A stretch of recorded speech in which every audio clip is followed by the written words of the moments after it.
Et il a dit que j'étais à Saïwa. J'ai fait Gagnoa, Saïwa, la boucle du cacao, Soubri. Mais est-ce que vous êtes déjà parti, vous avez fait la route ici à... je connais ce pays. Vous connaissez? Non, non, pas le pays, juste ce tronçon. Ce pays, je le connais. C'est une atrocité.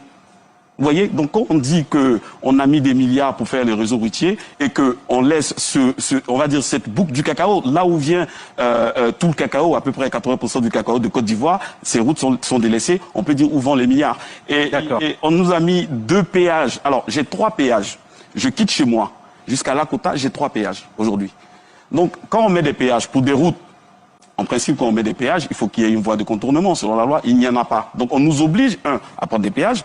Donc les produits qui viennent de Lakota aujourd'hui vont être augmentés au niveau sur le marché. Donc ça va faire en sorte que le panier de la ménagère sera encore en souffrance. Donc on a tout ça. Les Ivoiriens vivent dans la misère. Il dit qu'il voit des milliards qui sont distribués ça et là. Mais non, ce n'est pas possible. Nous, on ne voit pas, on voit la misère.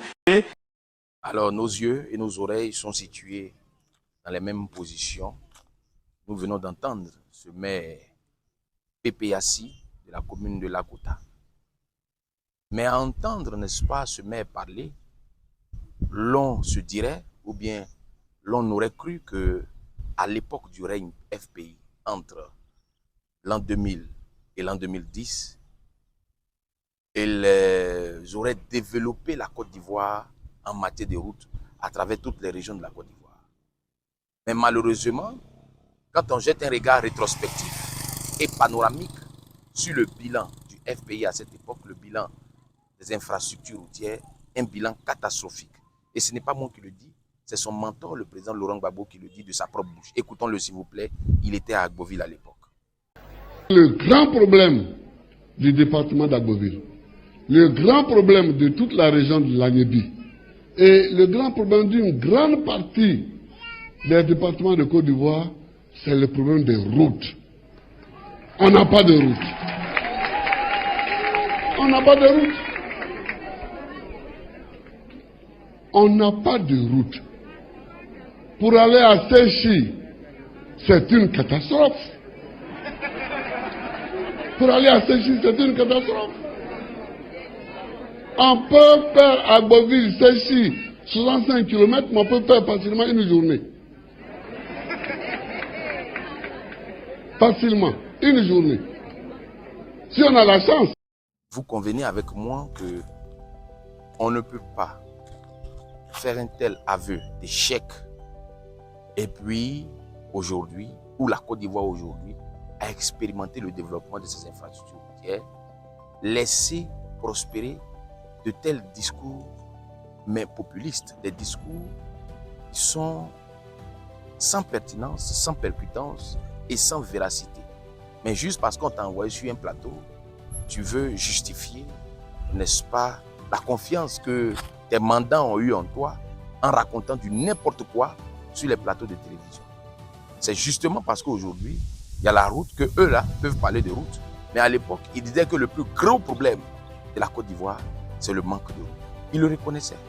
Donc soyez un peu humble, soyez un peu honnête pour reconnaître votre échec et reconnaître le succès de votre adversaire, bien qu'il soit votre adversaire.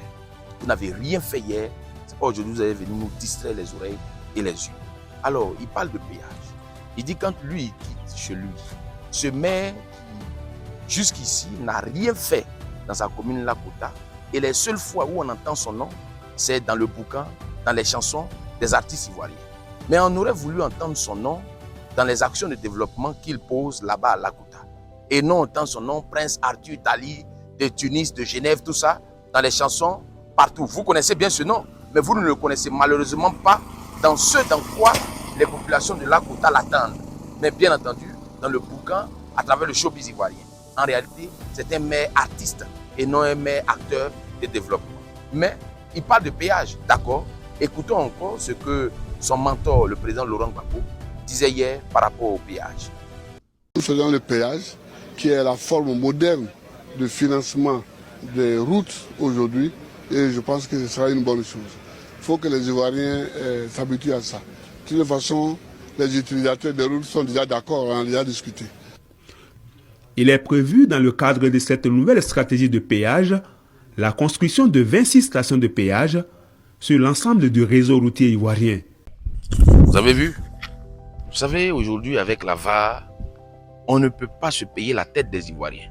Parce que ce que tu es criera toujours plus fort que ce que tu dis et ce que tu veux faire croire aux populations. Hier, son mentor, le président Laurent Gbagbo, il voulait développer les routes avec les stations de péage. C'est-à-dire qu'on paye et puis on construit des routes. Le président de la République dit non. Le président Alassane Ouattara dit non.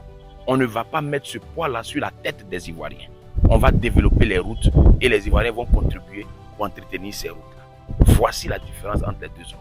L'un met la charge sur la tête des Ivoiriens, l'autre décharge la tête des Ivoiriens et demande leur contribution pour entretenir ce qu'ils ont eu comme bien commun, à savoir la route.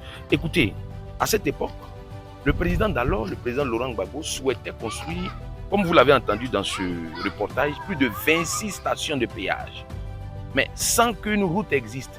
Et c'était les péages là qui allaient se charger de construire les routes. Vous comprenez de quoi c'est? 26 stations de péage. Peut-être que même, il parle de chez lui à Lakota.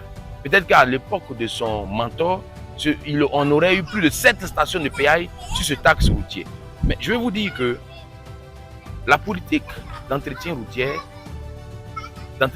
bien sûr, est une politique gagnante dans la mesure où nous nous inscrivons dans un développement durable. On ne va pas dépenser de tels gros montants pour construire les routes et laisser ces routes-là, n'est-ce pas, en lambeaux, laisser ces routes-là se dégrader au fil des années. C'est justement pour cela que la politique d'entretien des routes vient entretenir ces routes pour ne plus qu'un président de la République vienne prendre la parole pour dire le vrai problème de la Côte d'Ivoire, c'est le manque de routes partout. Mais je veux terminer en disant que la région du Lot-d'Ivoire a connu plusieurs cadres du FPI, ministres de la République, et non des moindres des ministres d'État. Plusieurs ministres d'État n'ont jamais rien fait pour cette région-là. Alors aujourd'hui, il doit avoir l'aimabilité, il doit avoir l'humilité, n'est-ce pas, ce jeune maire. Je suppose que c'est son manque d'expérience qui lui fait dire de telles âneries. Ce jeune maire devait avoir l'humilité et la décence de se taire et de venir apprendre auprès de ceux qui ont réussi ce que eux ont échoué. Merci beaucoup. Langage vérité.